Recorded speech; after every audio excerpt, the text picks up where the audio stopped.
Hi ನಮಸ್ತೆ, welcome to Reshma YouTube channel. ನನ್ನ ಚಾನಲ್ನ ಯಾರು ಸಬ್ಸ್ಕ್ರೈಬ್ ಮಾಡಿಲ್ಲ ಸಬ್ಸ್ಕ್ರೈಬ್ ಮಾಡಿ, ಹಾಗೆ ಲೈಕ್ ಮಾಡಿ, ಬೆಲ್ ಲೈಕನ್ನು ಕ್ಲಿಕ್ ಮಾಡಿ. ಇವತ್ತು ನಾನು ಮಾಡ್ತಿರೋಂತಹ ರೆಸಿಪಿ ಚಿಕನ್ ಸುಕ್ಕ ಮತ್ತು ಪೂರಿ ಮಾಡ್ತಾಯಿದ್ದೀನಿ. ಮೊದಲಿಗೆ ನಾನು ಚಿಕನ್ ಸುಕ್ಕ ಮಾಡ್ತಾಯಿದ್ದೀನಿ. ನಾನಿಲ್ಲಿ ಒಂದು ಬಾಣಲೆ ತೊಗೊಂಡಿದ್ದೀನಿ. ಅದಕ್ಕೆ ಬ್ಯಾಡಗಿ ಮೆಣಸಿನ್ಕಾಯಿ ಮತ್ತು ಖಾರದ ಮೆಣಸಿನ್ಕಾಯಿ ಹಾಕ್ಕೊಂಡಿದ್ದೀನಿ. ಹಾಗೆ ಚಕ್ಕೆ, ಲವಂಗ, ಏಲಕ್ಕಿ, ಗಿರೆಸೆಲೆ, ಹೂವು ಇಷ್ಟನ್ನು ಹಾಕ್ಕೊಂಡಿದ್ದೀನಿ. ಹಾಗೆಯೇ 5 ಟೇಬಲ್ ಸ್ಪೂನಷ್ಟು ಸಾಂಬಾರು ಕಾಳನ್ನ ಹಾಕ್ಕೊಂಡಿದ್ದೀನಿ. 1 ಟೇಬಲ್ ಸ್ಪೂನಷ್ಟು ಮೆಂತ್ಯ ಹಾಕ್ಕೊಂಡಿದ್ದೀನಿ. 2 ಸ್ಪೂನಷ್ಟು ಜೀರಿಗೆ ಹಾಕ್ಕೊಂಡಿದ್ದೀನಿ. ಇಷ್ಟನ್ನೆಲ್ಲ ಹಾಕ್ಕೊಂಡು ನೀಟಾಗಿ ಸ್ವಲ್ಪ ಕೆಂಪಗಾಗೋವರೆಗೂ ನೀಟಾಗಿ ಕಮ್ಮಿ ಫ್ಲೇಮಲ್ಲಿ ಹುರ್ಕೋತಿರ್ಬೇಕು. ಹುರ್ಕೊಂಡು ಅದನ್ನ ತಣ್ಣಗಾದ್ಮೇಲೆ ಮಿಕ್ಸಿ ಜಾರ್ಗೆ ಹಾಕ್ಕೋಬೇಕು. ಹಾಗೆಯೇ ನಾನು 2 ಸ್ಪೂನಷ್ಟು ಮೆಣಸಿನಕಾಳನ್ನು ಕೂಡ ಹುರ್ಕೊಂಡು ಹಾಕ್ಕೋತಾ ಇದ್ದೀನಿ. ಇಷ್ಟೆಲ್ಲನೂ ಕೂಡ ಮಿಕ್ಸಿ ಜಾರ್ಗೆ ಹಾಕ್ಕೊಂಡು ರುಬ್ಕೊಂಡು ಸೈಡಲ್ಲಿ ಎತ್ತಿಟ್ಕೊಂಡಿದ್ದೀನಿ. ಇವಾಗ ಒಂದು ಬಾಣಲೆ ತೊಗೊಂಡಿದ್ದೀನಿ. ಅದಕ್ಕೆ 3 ಟೇಬಲ್ ಸ್ಪೂನಷ್ಟು ಎಣ್ಣೆ ಹಾಕ್ಕೊಂಡಿದ್ದೀನಿ. ನಾನಿಲ್ಲಿ 2 ಈರುಳ್ಳಿ ತೊಗೊಂಡಿದ್ದೀನಿ. ಅದನ್ನು ಸಣ್ಣದಾಗಿ ಹಚ್ಚಿಟ್ಕೊಂಡು ಹಾಕ್ಕೋತಾ ಇದ್ದೀನಿ. ಸ್ವಲ್ಪ ಚೆನ್ನಾಗಿ ಬ್ರೌನ್ ಕಲರ್ ಬರೋ ತನಕ ಕಮ್ಮಿ ಫ್ಲೇಮಲ್ಲಿ ಫ್ರೈ ಮಾಡ್ಕೋಬೇಕು. ಅದಾದಮೇಲೆ ಶುಂಠಿ ಬೆಳ್ಳುಳ್ಳಿ ಪೇಸ್ಟ್ ಹಾಕ್ಕೋತಾ ಇದ್ದೀನಿ. ಅದನ್ನು ಕೂಡ ಸ್ವಲ್ಪ ಹಸಿ ವಾಸನೆ ಹೋಗೋ ತನಕ ನೀಟಾಗಿ ಫ್ರೈ ಮಾಡ್ಕೋಬೇಕು. ಈ ಥರ ನೀಟಾಗಿ ಫ್ರೈ ಆದಮೇಲೆ ಹಸಿ ವಾಸನೆ ಎಲ್ಲ ಹೋದಾದ್ಮೇಲೆ 2 ಬ್ಯಾಡಗಿ ಮೆಣಸಿನ್ಕಾಯನ್ನು ಹಾಕ್ಕೊಂಡಿದ್ದೀನಿ. ನೀಟಾಗಿ ಅದನ್ನು ಕೂಡ ಫ್ರೈ ಮಾಡ್ಕೋಬೇಕು. 1 ಟೊಮೊಟೊ ತೊಗೊಂಡಿದ್ದೀನಿ. ಅದನ್ನು ಸಣ್ಣದಾಗಿ ಹಚ್ಚಿಟ್ಕೊಂಡು ಹಾಕ್ಕೋತಾ ಇದ್ದೀನಿ. ಅದನ್ನು ಕೂಡ ನೀಟಾಗಿ ಹಸಿ ವಾಸನೆ ಹೋಗೋ ತನಕ ನೀಟಾಗಿ ಫ್ರೈ ಮಾಡ್ಕೋಬೇಕು. ನೀವು ಒಂದ್ಸಲ ಟ್ರೈ ಮಾಡಿ ನೋಡಿ ಹೇಗಿದೆ ಅಂತ. ಟೇಸ್ಟ್ ಸಖತ್ ಟೇಸ್ಟಿಯಾಗಿರುತ್ತೆ.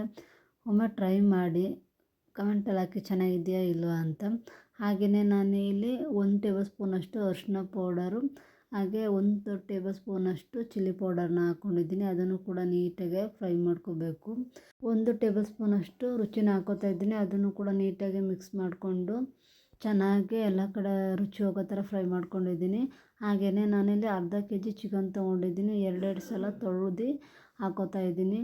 ಅದು ಚೆನ್ನಾಗಿ ಹಸಿ ವಾಸನೆ ಹೋಗೋ ತನಕ ಚೆನ್ನಾಗಿ ಫ್ರೈ ಮಾಡಿಕೊಂಡು, ಹಾಗೆಯೇ ಅದು ನೀರು ಬಿಡಬೇಕು. ನೀರು ಬಿಟ್ಟು ಚೆನ್ನಾಗಿ ಬೆಂದಾದಮೇಲೆ ನಾವು ಏನು ಎತ್ತಿಟ್ಕೊಂಡು ಮಸಾಲಾನ ಆಡಿಸ್ಕೊಂಡಿರ್ತೀವಿ ಅದನ್ನು ಆ್ಯಡ್ ಮಾಡ್ಕೋಬೇಕು. ನಿಮಗೆ ಎಷ್ಟು ಬೇಕೋ, ಜಾಸ್ತಿ ಗ್ರೇವಿ ಬೇಕು ಅನ್ನೋ ಥರ ಆದರೆ ಹೆಚ್ಚಾಗಿ ಹಾಕ್ಕೊಳ್ಳಿ, ಇಲ್ಲಾಂದರೆ ಕಮ್ಮಿ ಹಾಕ್ಕೊಳ್ಳಿ. ಹಾಗೆ ನಾನಿಲ್ಲಿ 1 ಕಪ್ಪಷ್ಟು ಕಾಯಿನ ಮಿಕ್ಸಿ ಜಾರಲ್ಲಿ ಆಡಿಸ್ಕೊಂಡು ಹಾಕ್ಕೋತಾ ಇದ್ದೀನಿ.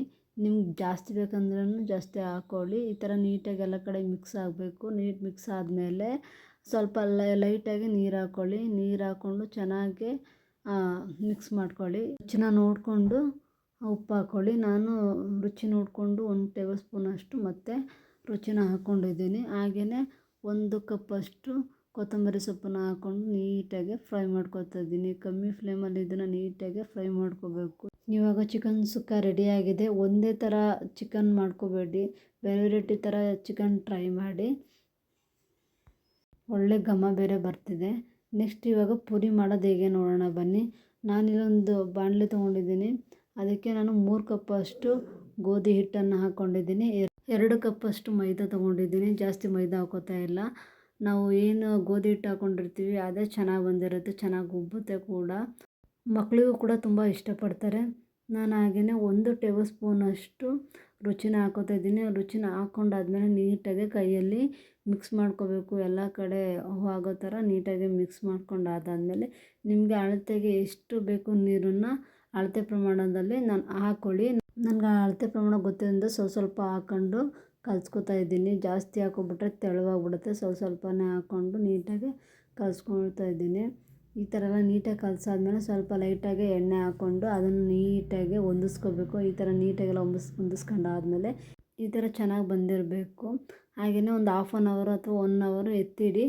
ಅದಾದಮೇಲೆ ನಾನು 1 ಅವರ್ ಆದಮೇಲೆ ಇವಾಗ ಪೂರಿನ ರೆಡಿ ಮಾಡ್ತಾಯಿದ್ದೀನಿ. 2 ಕಡೆ ನೀಟಾಗಿ ಲಟ್ಟಿಸ್ಕೊಂಡು ನಾವು ರೌಂಡ್ ಶೇಪಲ್ಲಿ ನೀಟಾಗಿ ಲಟ್ಟಿಸ್ಕೋಬೇಕು. ಈ ಥರ ಲಟ್ಟಿಸ್ಕೊಂಡಾದ್ಮೇಲೆ ಜಾಸ್ತಿ ತೆಳುವು ಮಾಡ್ಕೋಬಾರ್ದು. ಸ್ವಲ್ಪ ಮಂದ ಇದ್ರೂ ಪರವಾಗಿಲ್ಲ, ತೆಳುವನ್ನ ಮಾಡ್ಕೋಬಾರ್ದು. ಯಾಕಂದರೆ ಉಬ್ಬೋದಿಲ್ಲ ತೆಳುವಾಗ್ಬಿಟ್ರೆ. ಈ ಥರ ಸ್ವಲ್ಪ ಲೈಟಾಗಿ ಮಂದ ಇದ್ದರೆ ಈ ಥರ ನೋಡಿ ನೀಟಾಗಿ ಯಾವ ಥರ ಉಬ್ಕೊಂಡಿದೆ ಈ ಥರ ಉಬ್ಕೋಬೇಕು. ಪೂರಿ ಅಂದರೆ ಉಬ್ಬಿದ್ರೇ ಅದು ಚೆನ್ನಾಗಿರುತ್ತೆ. ನೀಟಾಗಿ ಇದೆಲ್ಲ ಆದಮೇಲೆ ಎತ್ಕೋತಾ ಇದ್ದೀನಿ. ನೋಡಿ ಚೆನ್ನಾಗಿ ಬಂದಿದೆ ಪೂರಿನೂ ಕೂಡ. ಸಖತ್ ಟೇಸ್ಟಿಯಾದ ಪೂರಿ ಮತ್ತು ಚಿಕನ್ ಸುಕ್ಕ ರೆಡಿಯಾಗಿದೆ ನೋಡಿ. ಇಷ್ಟ ಆದರೆ ಲೈಕ್ ಮಾಡಿ. Thank you.